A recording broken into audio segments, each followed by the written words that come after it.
are now listening to the War Report Podcast Network. What is up, everybody? Welcome back to the College Loops SEC Season Preview Series, where we are here to talk to you today about the Kentucky Wildcats and going to their 2024 season. I am Dylan Larck, IEWatching on Twitter. And as you probably know, if you're a Kentucky Wildcats fan, Kentucky is on the brink of their third 7-6 season in a row.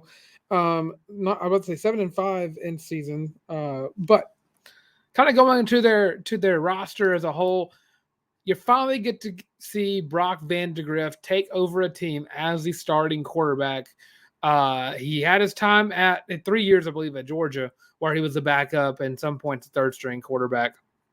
Finally transferring to Kentucky, getting a shot, impressing, might I add, all the Kentucky staff, and will go into this season as the starting quarterback, a highly anticipated recruit ever since his high school days. I know as an Auburn fan, a lot of people wanted Vandagriff. I was never too high on Vandagriff as a prospect. I never thought he really fit the mold of an Auburn quarterback. And I will say it's another shocker that it's now like the third or fourth year in a row where and I guess Levis had a couple of years, right? If I'm not mistaken. Where Stoops is relying on a transporter quarterback. And I just find it interesting to think about. But yeah, Brock Vandagriff finally getting a shot, start at a college football program. And he has a pretty decent select amount of receivers to go around him. Two of those guys being Dane Key and Barry and Brown. Two guys I think could be top of the SEC in terms of stats.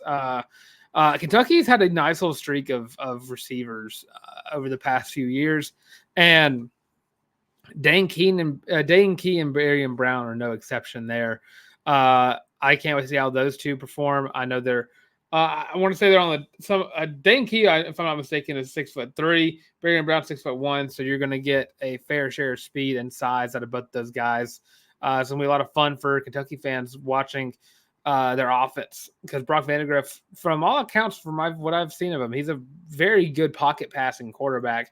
You're not going to get the same dual threat ability that you got with Will Levis a few years back or Terry Wilson, but you'll probably get a more like Devin Leary, and you're hoping for probably a little bit better of a Devin Leary prospect than what you got last year. Devin Leary, of course, 25 touchdowns, 12 interceptions.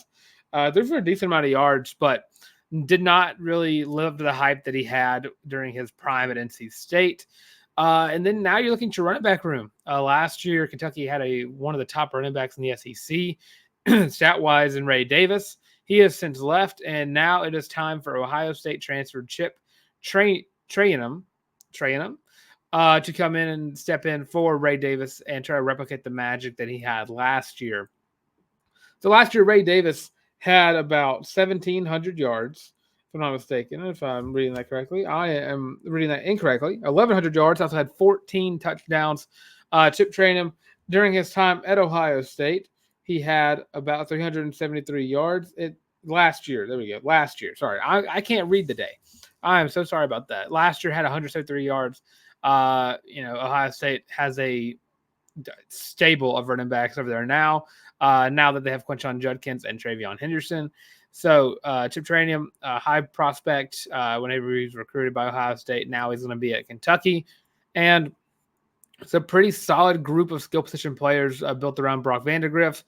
It's all up to the offensive line to finally find a rhythm. Last year, they've improved over the past 4 years. You're turning all 5 of your starters that gave up 22 sacks last year. You're expecting that to be much improved going into this year. And I think it's possible. Kentucky is a boomer bust team to me, especially offensively. I'm just not too sure about my thoughts on what they're going to be like. I think that they could be middle of the road. I feel like they could be a higher end. I feel like they're underrated. I feel like they're overrated. There's so many things that go on with Kentucky going into this year. But defensively, I think they're going to be very solid. They're returning 10 starters on the defense. And, of course, two of those guys being Deion Walker, their big guy in the middle of the defensive line, and J.J. Weaver, their big-time edge rusher. Those two are going to lead the charge defensively. But the pass game and all the defense is going to have to be much improved from last year. You picked up a dude words are hard. Jansen, Dunn. I'm trying to make sure I got all the words right and all the names right. This defense gave up 240 yards per game through the air last year. So you're really hoping that it could be much improved going to 2024. But I'm not too sure how highly I'm regarding Kentucky going to this year. I think you're looking at you had Mark Stoops basically leave for a day where he accepted a Texas A&M job before they went to Mike Elko, which I think shocked a lot of people that Stoops would leave Kentucky for Texas A&M. I thought that the jobs were pretty on par with each other from where at least Kentucky stands right now. But kind of going through the schedule, they start their season on August 31st against Southern Miss. I think that kind of is an easy win right there for them, starting off 1-0. I think they take down South Carolina in week 2, but then they lose to Georgia to go 2-1 to take on. They play Ohio in week 4. Sorry, start off 3-1, going into a little tough game at Oxford to play Ole Miss, where I think they drop a second game to go 3-2. Have a bye week for Vanderbilt. I'm not too high on Vanderbilt, as is nobody else. Go 4-2. Then they travel to the Swamp to play against the Florida Gators, a team that has cursed Kentucky for generations and generations and generations. It doesn't matter how good Kentucky is, they always find a way to lose to Florida one way or another. I think they drop this one. I think it's one of those games that I think Florida might actually win, despite the fact that I'm not very high on Florida this year. Because I looked at Florida 2 days ago, and I just don't know. Florida's all over the place to me. I think when you look at Florida's schedule, you got Samford, UCF, Kentucky, and you have Mississippi State or games that I think that they'll take the dub in, and Kentucky being one of those. It's not even the fact that I think Kentucky's a worse team. It's the fact that I just don't think Kentucky can ever play against Florida. So I give them their third loss of the year. They are currently, to my records, 3-4-3 as they go to play the Auburn Tigers. Now, even though this game is played in Lexington, I'm going to give Auburn the edge here, making them 4-4 as they travel to Neyland to play against the Tennessee Volunteers, making them 4-5. And then they travel. They don't travel. They go back home for a bye week. They play against Murray State. They go 5-5. And then this is where I think their season becomes very detrimental to what I think the future of Mark Stoops will look like. I know he's been there for 12 years. He has a very solid record for Kentucky standards. He's brought Kentucky to the highest of highs football-wise, or the highest that I think Kentucky can get football-wise. But they have to play at Texas, making them 5-6.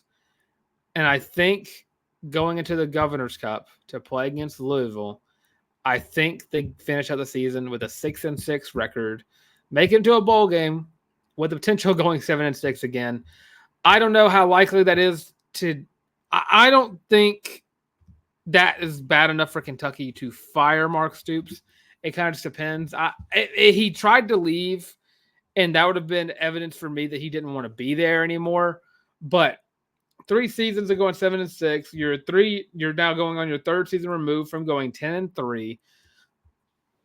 I don't know. Mark Stoops, I think when I ranked my hot seat rankings, it was Napier, it was Pittman, Napier, then it was Clark Lee, then Beamer, and then it was Stoops. I think if Stoops goes, it'll probably be on his own terms. But ultimately, I don't know how much longer we're going to see have the Mark Stoops era still going on in Kentucky. I think right now he's the longest tenured coach in any SEC program.